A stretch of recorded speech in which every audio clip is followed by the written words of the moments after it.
I'm really pleased to have been nominated for the Urban Studies Best article for our paper, Walking with the Ghost of the Past, Unearthing the Value of Residents' Urban Nostalgias.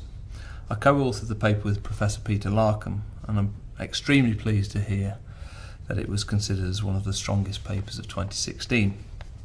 Now, nostalgia has historically been characterised by feelings of loss or a sense of yearning for a romanticised past, often set in opposition to the forces of modernity.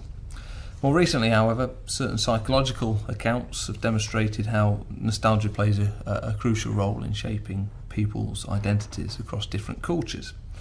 In spite of this, there's relatively limited urban geographical literature, which has empirically explored the possibilities of residents' nostalgic recollections. So this paper draws on a recently collected go-along data from 22 long-term residents of two UK cities, Birmingham and Coventry. And in a sense, it explores how walking and talking about the urban environment can be useful in revealing how people continue to engage with the urban landscape. Now, before the Second World War, both cities were made up of industrial workshops and factories. These were often intermingled with businesses, offices and shops, all overlain on a largely medieval or late medieval street pattern. Both cities suffered extensive bomb damage during the Second World War and substantial losses of life. And official attempts at reconstruction, like other cities in other parts of the world and Western Europe, were presented as an opportunity to create more ordered city centres. Deindustrialisation and the subsequent economic recession of the 1970s, 1980s had a devastating impact on Birmingham and Coventry, though there have been more conservation efforts in the recent past to preserve and conserve elements of the urban form. Nevertheless, Birmingham's notable post-war buildings have been demolished, threatened with demolition or significantly altered. Much of Coventry's built form after the end of the Second World War remains, though parts of the city centre are being regenerated and plans are formulated for more.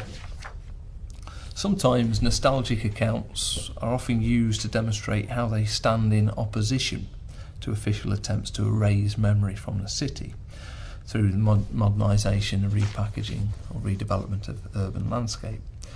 The relationship is probably more complex in this, though, and that's one of the main features of this paper. Yes, certainly individual nostalgias can certainly challenge official accounts of urban change, but they also exceed or escape official efforts to manage and manipulate the urban landscape. Studies also demonstrate the subjective nature of remembering, particularly among certain older adults, and how this can encourage a sense of well-being and identity, and traces of the physical environment that once seemed familiar can also help stimulate positive recollections of feelings of optimism in a world of rapid change. Forgetfulness or other efforts to manage or the difficulties or problems or issues associated with memory are perhaps less explored in an urban studies context. Some would argue, of course, that human beings lack the power to alter earlier events because of the irreversible arrow of time, and cognitive and or physical deficiency also restricts our power to retrieve lost recollections. Then there is the issue of memory fallibility. Furthermore, attempts to vanquish or suppress painful remembrances can offer some individuals a much needed escape from memory, and residents once lost recollections of how places looked, smelled and sounded in the past can be provoked in unusual ways, and buildings and the material artefacts in this sense can continue to exert a certain power or agencies. So how did these themes play out in the two cities? Well, in many ways, it's unsurprising perhaps that the majority of residents lamented the post-war reconstruction. Older interviewees in particular tended to talk contemptuously about the scale of blocky buildings and the concrete feel of individual buildings. So the built form was not necessarily in keeping with the Victorian city that they remembered as young people.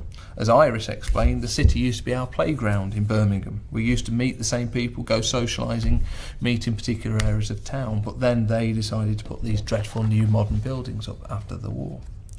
In Coventry, along with the City Council, the pioneering architect Donald Gibson oversaw the layout and creation of a new shopping centre. and the pedestrianisation of the shopping street.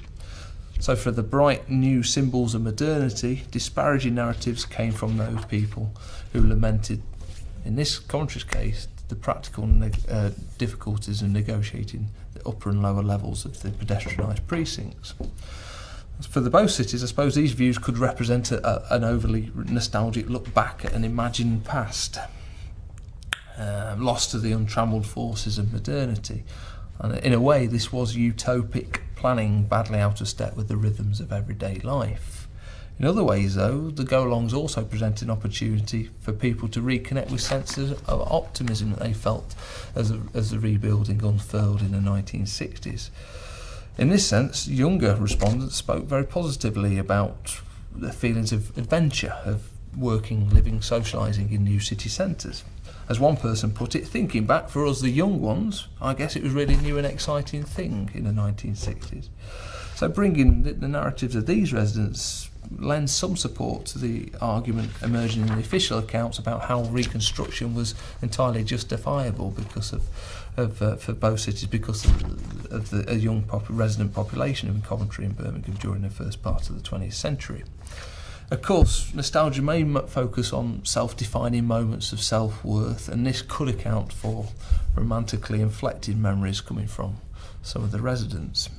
That said, most residents spoke excitedly about the more recent regeneration and planning attempts to preserve and update and improve their city centres. For Maggie in Birmingham, these efforts have really helped to restore the city centre to its former Victorian glory. Some Coventry interviewees were also concerned about how, in their view at least, the post-war redevelopment and the preservation of aspects of the precincts and the city centre more generally really hold the city back from responding to the impact of regeneration, impact of the recent economic downturns. Others, though, in Coventry spoke about the importance of the city's wartime and post-war past. Their memories, as we walked and talked around the city centre, would often become unmoored from the geographical and spatial and temporal context, and residents spoke about the city's role in international networks of commemoration and other cities that were affected by bomb damage. And people's engagement with the urban spaces can often release recollections and unsettling ghosts of the past in unusual ways. In Birmingham, Dorothy's recollection of the demolished 1960s Bullring shopping centre demonstrates how absent sites can still awaken unusual and adverse affective reflections. Here she spoke of avoiding the sight of an absent building because of how she remembered the subways being crowded, smelly and generally unpleasant environments.